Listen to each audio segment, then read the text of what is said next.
Hello, Blizzard fans! This is FalconPaladin coming to you with yet another daily Blizzard upload. This is a game between Walnut and JoeKim on Orbital Shipyard. Alright, let's get rid of that and pull up this. Oh, that's the sound. There we go. Production tab and get started. In the bottom left of Orbital Shipyard, we have the red Protoss player. It is Walnut. And in the top right of Orbital Shipyard, we have the blue Zerg player. It is JoeKim. Reminds me of JoeKim Noah, who is a center for the Bulls in the NBA. He played college at Florida. He's a pretty good player. Can't shoot worth a lick, but defensively he's pretty good. And he has this weird, like, push twisty shot on his free throws. I know a lot of you don't care about sports, but JoeKim is a weird player. But he won. Did he win Defensive Player of the Year a couple years ago? I think he might have. He actually won Defensive Player of the Year for the whole league, despite the fact that he can't shoot. But I guess that's what Defensive Player is for defense and not for shooting. Anyway, here's Walnut going up against yet another Zerg. This is the third PvZ I've cast of Walnuts in the last little while. I'm not going to spoil anything for you. If you want to watch those, I'll go ahead and link a couple of them up here in the top right. You can go back and watch them and come back and watch the most recent iteration of Walnut versus the Swarm. So there we go. Hatch first coming out for JoeKim. Again, you could do this in pretty much any matchup I've seen. I haven't really seen anybody be punished for it at all, but here comes the spawning pool as well. You don't want to be too greedy. You want that spawning pool, you want the gas eventually. Meanwhile, stealing some gas here is JoeKim. Okay, I like this play. It kind of limits the amount of gas available for adepts. Adept openings are very good for Protoss players. I have to imagine Walnut's not very happy about this. He wants that second geyser. He's going to take a Nexus down here as well. Has just about enough, and there it is. There comes the second Nexus. Are we just going to steal it entirely? We are. That is a complete steal. That is not a scout. That is a steal. So probe trying to take it out. Going to take a while though. We are chrono boosting workers. We have a cybernetics core coming up and more probes at the same time. We have gas, spawning pool. Gas is going to be pretty late for the spawning pool. I don't think we'll see speedlings anytime soon. 2 drones. Look at how much Walnut wants this gas. He really, really, really wants this gas right now. We are researching warp gate and there's an adept. I think maybe a zealot would be better just because zealots hit buildings harder. Oh man, 3 probes. Being forced to pull off the line here, and a third base coming up for JoeKim. He's playing this pretty well. I think he recognized that the havoc that he would cause stealing this gas from Walnut, a forge coming up at the same time. We're not chrono boosting out this adept or this warp gate research. Walnut wants workers, and he's up 23 to 17, so it makes sense for him. I think finally the extractor is going to fall. Look at it bleeding from everywhere. This Zapparoonie finally causes it to explode. Adept going to sit here at the top of the ramp in case any lings are foolish enough to try to get past him. He does 2-shot lings and he's very tanky, so pretty good stuff from him. Meanwhile, standard things, nothing really too crazy from JoeKim right now. No early lair, no speed actually yet. I don't think he actually has enough for speed. What is he doing with his gas? Did he just start getting gas? It looks like he just started getting gas. He's had that extractor for a little bit of time, but still doesn't have enough for speed. Getting close, we're up to 50, but just this worker count, he's up to 27 drones versus 26 probes for Walnut. Patrolling back and forth, again, he doesn't want Ling Harass to come kill him. He has a stalker and an adept at the top of the ramp here, and just throwing down pylons and trying to do the build as best as he can at the delay of the gas. Let's see, Walnut, yep, see, he doesn't have quite enough gas as he would like at this point, but not really spending it either. Let's see, he does have 100 gas. What's he going to do with it is the question. And okay, so he does have +1 ground weapons on the way. That requires gas, I suppose. Warp gate is still not done yet because without chrono boost, that thing takes forever. But at the same time, Walnut could be using chrono boost on it, instead chrono boosting out the attack there as well as the workers. Back here, can't really fault him for that argument. And warp gate's done. Immediately switching these gateways into warp gates. That's what you want to do. No forward pylons either for our Walnut friend here. Double gas coming up on the second base, and nothing here on the third base yet for JoeKim. Just playing very passively. I mean, after that initial gas steal, he's not really harassing. He's just droning up like a mofo. 45 drones right now, 44 total to 37 total workers for Walnut, and getting a Roach Warren and a lair, as well as speed. So this is kind of really nothing too weird to be seen here. I might see some Ravager play, might see some Lurker play as well. I mean, this is basically 3 base Zerg being left alone for upwards of 5 minutes, which again, if you're used to Heart of the Swarm, is not that long of a time, but in Legacy of the Void, that's actually quite a chunk. Quite a chunk of time on the old clock there. There's the auto inject. Ready, set, go. Haha, it's so fun to be able to time that. This is the latest patch, and so like I said, Chrono Boost can be moved around from place to place. It never expires, which is kind of interesting. So there you go. The Chrono Boost is being wasted on the Forge now because it finished that +1 weapons and is not being put somewhere else. For example, on this Robo Facility or on this Nexus.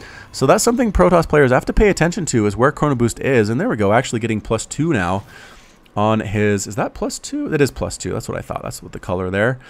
Getting +2. So there was a little bit of some idle time there, but nothing really to worry about for Walnut. He's on top of things. A big swell of speedlings coming across the map, trying to kill what they can kill. We're at 56 harvesters for JoeKim. What is he working on now? Spore crawlers, I guess. That's pretty good. The Warp Prism Harass might not be as effective with the Spore Crawlers in the air. Checking for a third base. There's not one, but there will be in a second. Oh, Force Field at just the last second, keeping all those lings out. But they saw there wasn't a third base, which has to make them happy. And not going to be one for just a little bit until this Force Field expires. And there it goes, expires. But here comes the Warp Prism Harass up the right side of the map, going directly for that second base. And again, the Spore Crawler is going to help a lot. We're going to do some damage to the Warp Prism, but the Adepts, I don't know what's going to deal with them necessarily. So, there we go. Spore Crawler gets a couple shots off, wisely getting out of range and then back into range for some reason. The Adepts are focusing on this Queen now. They can take it out if they're careful, and the Queen wants to get rid of the Warp Prism, but cannot and dies. Lings come in trying to deal with this, but 1 or 2 at a time. That's not the way you want to do it. Sneaky fourth base coming up. The Lings try to get that wraparound, but nope. The ranged pickup from the Warp Prism gets them the heck out of there. 7 drones have died, pulling JoeKim down to a 52 total to 47 for the Protoss player, but sneaky fourth base for JoeKim. I don't know if this is a great idea, because you know there's a Warp Prism over here. If it goes home, it will probably see this, but at the same time, coming in for some more harassment. The Lings are here, though, pinned right up against the wall, trying to get rid of these Adepts, but it's really hard to do, actually. Not going to happen super well. Spore Crawler pops. Look out. Warp Prism taking some shots. It probably shouldn't be taking 1 or 2 more hits. Does manage to get out of there. But a lot of Lings have died so far in this game. 14 total. 14 that could have been workers. Again, the Warp Prism doesn't quite want to go home and go past this hatchery, so I don't know what to tell you. Ravagers morphing in, +1 melee, +1 carapace, as well as Zealot legs for Walnut. A Robo Bay and a Robo Facility in production. So must already have a Robo Facility. There it is. And we are getting, yep, Gravitic Drive, increasing the speed of the Warp Prisms. So teching up to quite a bit of things here, as Walnut has the third base up. Is very happy about that, but the fourth base is up as well for the Zerg player. And here comes a Roach Ravager attack. Now, I'm going to be honest, I haven't seen Ravagers work in these replays. Like, they're okay. They have a longer attack range than Roaches. And Corrosive Bile should be alright, but I just haven't seen an attack with this many Ravagers actually succeed in any of the stuff that I've cast. Macro Hatch coming up for JoeKim here. So we'll have to see if JoeKim can make it work and prove me wrong. The Lings come in, die immediately to this. The Roaches try to get a good surround. Force fields are going to prevent the retreat. No, Corrosive Bile actually killing a Zealot. That was pretty good. Corrosive Bile, again, maybe not as bad as I always thought, but maybe my expectations are so low. Anytime it does anything, I kind of freak out. So here comes the Warp Prism, like I said, scouting out the secret fourth base. The Queen trying to take out that Warp Prism and actually going after the Adepts. That's not going to work. Warping in. Oh, Zealots. Excellent. Boom. The Queen dies immediately. The Roaches are trying to deal with this as well. Lings rolling on in, trying to save this fourth base, but can they do it? Excellent positioning here, but the Roaches come in. I don't know how long for the world these units are. The Warp Prism picks up what it can and escapes. Corrosive Bile misses on everything again. Warp Prism coming up here to try to deal more damage to the second base. Has to avoid the Spore Crawler. He knows where it is, so Walnut knows where this is, but actually getting hits from it anyway. And going for the main base, is that what we're trying to do? Yes, but there's another Spore Crawler, another couple hits there. Dropping the Adepts, an immediate surround on one of them. Oh, picks up the kill. The Queen does manage to get it. The Adepts are in no man's land now. Queens, Lings trying to kill what they can. They're trying to kill as many workers as possible before they die. The Adepts do get cleaned up. And 15 drones have died so far in this game. Walnut's actually up 63 to 54 total harvesters. JoeKim has been a little bit rattled by this harassment, I'm not going to lie. This army should be a little bit bigger here at the 9-minute mark, considering how much he was able to macro up earlier on. What's he doing? Getting adrenal glands for the Lings, and 40 Lings! What? 40 Lings in production. How was that? I feel like a disruptor shot killing like 100 Lings is in my future. But here we come. We're going to meet each other accidentally here at the gold base, I think. Walnut is coming up along that side of the map, so that makes sense for him. big, huge swell of Lings. Are we going for it? We are going for it. We're on top of everything. Time Warp going down, though. Corrosive Bile hitting a couple things. I think we might have actually killed a Stalker there. Surprisingly enough. Is that? Nope. Hallucinated Phoenix. Just making some trouble over there. Nothing to worry about. I just kind of saw the blinking red on the minimap and freaked out for a second. And this army is pretty intimidating. There are Hydras in this group as well. The upgrades are nice. Melee attack level 2 as well as Carapace level 2 on the way. Warp Prism going to try to do some harassment in the backside while the attack on the front side occurs. And JoeKim's going for it, bringing the Lings in the front, trying to get us around. Disruptor shots are going to miss. I think they got a single roach, but that was about it. Time Warp coming down again. The Lings trying to get a wraparound on everything. The Zealots slicing them down immediately. Roaches from the back, Ravagers from the back, Hydras as well, even further back, getting us around on this army, taking out individual units. And that's Corrosive Bile missing again. I don't know what to say about that spell at this point. Again, I feel like the hit rate is like 10%, maybe. You shoot it 1 in 10 times, it actually makes contact with an enemy unit. Either way, JoeKim back up to 59 Harvesters. Walnut has 66. Not really making any more. Getting Blink, getting a Mothership Core, and also getting a Photon Cannon, which is nice. Still on 3 bases. 4th base not up yet, which is good because I think this army would have killed it for JoeKim. And Warp Prism now has 4 Zealots in there. The Zealots, I think... They do. They have +3 attack. These are scary, scary Zealots. Where are they going to land? Right here. Going to go after this Queen. The Charge hits them for a couple attacks. And the Queen dies. All these drones are in trouble as well.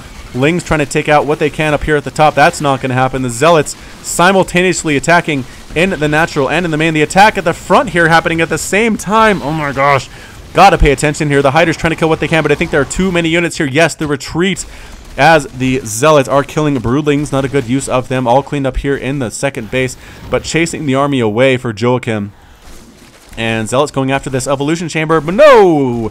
The upgrade finishes anyway. The Roaches are all going to end up dead. Not going to pick those guys up. The Warp Prism escapes, says, sorry guys, leaves them to their fate. And that's it for now. So, alright. So the attack there with the Roaches and the Ravagers, again, with the Hydras, didn't do as much damage, I don't think, as JoeKim wanted to. Plus, he keeps losing workers. 21 drones have died now. He's up to 59. He's replacing them fairly well. 7 more in production, bringing him all the way up to probably 66 or so. We want to kill this base, but find good positioning to do it. Disruptor shots, are those going to work here? I don't know. Disruptor, yes. Through, oh, boom, taking out a bunch of Roaches and Hydras. Can go through force fields. I don't think I knew that. Disruptor shot again, taking out more and more Roaches.